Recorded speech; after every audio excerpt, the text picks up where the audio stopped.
Muli na namang ibinabandera ni dating Defense Secretary Norberto Gonzales ang salitang people power. Parang inulit ang parehong script ng dekada 80.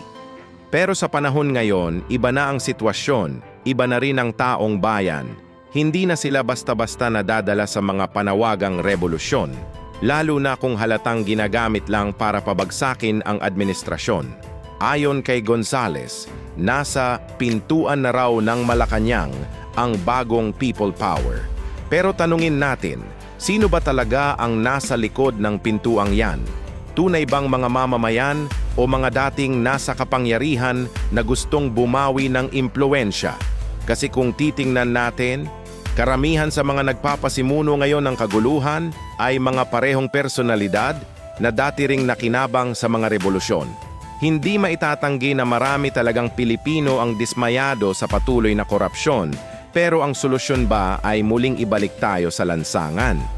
Sa panahon ng Duterte administration, walang people power na nangyari dahil walang kailangang pabagsakin.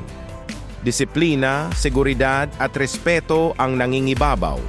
Ang gobyerno noon ay may tapang at malasakit, kaya't hindi kailanman nagkaroon ng ganitong uri ng panggugulo. Ngayon, tila ginagawang bala ang damdamin ng bayan.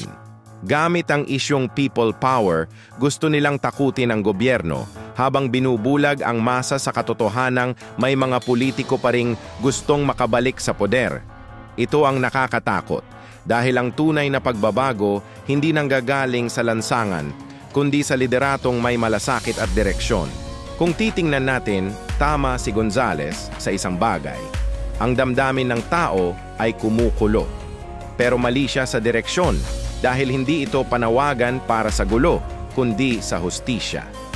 Ang sigaw ng masa ngayon ay hindi people power, kundi accountability power. Gusto nilang makita ang mga tiwaling opisyal na managot mula sa flood control projects hanggang sa mga opisyal na nagkukunwaring malinis pero lubog sa anomalya.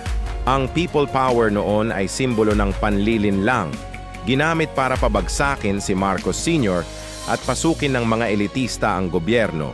Ngayon kung mauulit iyon, hindi ito magiging revolusyon ng bayan.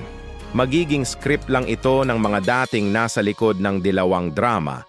Kaya ang panawagan ngayon ng mga pro-Duterte, hindi people power ang kailangan, kundi people awareness. Gising na ang taumbayan.